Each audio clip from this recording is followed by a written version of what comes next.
సవరణ బిల్లుకు వ్యతిరేకంగా ఇవాళ కడప నగరంలో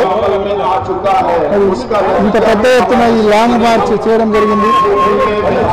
ఈ వక్ఫ్ సవరణ బిల్లును కులాలకు, పార్టీలకు, ప్రాంతాలకు అతీతంగా ప్రతి ఒక్కరు కూడా దీన్ని వ్యతిరేకిస్తూ ఉన్నారు. ఇవాళ ఒకరికి తీవ్రమైన అన్యాయం జరిగినప్పుడు మరొకరు స్పందించకపోతే మరుసటి రోజు అందరికీ అన్యాయం జరిగే పరిస్థితి ఉంటుంది.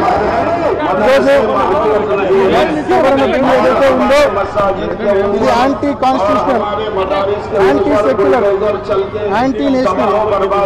ఇవాళ మన భారతదేశము రాజ్యాంగానికి, కాన్స్టిట్యూషన్ ఆఫ్ ఇండియాకు బౌండ్ అయి ఉంది. మరి అటువంటి రాజ్యాంగంలో ఆర్టికల్ 14 కావచ్చు, ఆర్టికల్ 26 కావచ్చు, ఆర్టికల్ 32 కావచ్చు, ఈ ఆర్టికల్స్ అన్నింటికి కూడా వ్యతిరేకంగా ఈ వక్ఫ్ సవరణ బిల్లు ఉంది.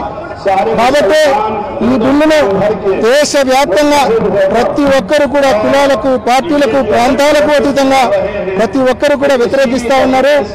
వైఎస్ఆర్ కాంగ్రెస్ పార్టీ తరఫున జగన్మోహన్ రెడ్డి గారు ఇచ్చిన పిలుపు మేరకు ఇప్పటికే లోక్సభలో, రాజ్యసభలో ఈ బిల్లును పూర్తిగా వ్యతిరేకించడం జరిగింది.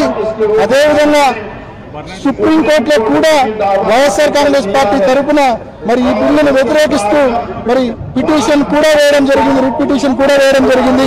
కాబట్టి అన్ని రకాలుగా వైఎస్ఆర్ కాంగ్రెస్ పార్టీ ఈ అన్యాయాన్ని ఎదిరించడానికి మరి వక్ఫ్ సవరణ బిల్లును వ్యతిరేకిస్తూ మరి సమాజానికి తోడుగా ఉందనే విషయాన్ని మీ అందరికీ తెలియజేస్తూ, ఖచ్చితంగా కేంద్ర ప్రభుత్వం ఏదైతే అనైతికంగా, అన్కాన్స్టిట్యూషనల్ గా ఈ బిల్లు పాస్ చేసిందో ఈ బిల్లును ఉపసంహరించుకునే వరకు తప్పకుండా ఇటువంటి అజిటేషన్ కార్యక్రమాలు తప్పకుండా రాబోయే రోజుల్లో మరింత ఉచితంగా జరుగుతాయని కూడా తెలియజేసుకుంటున్నాం.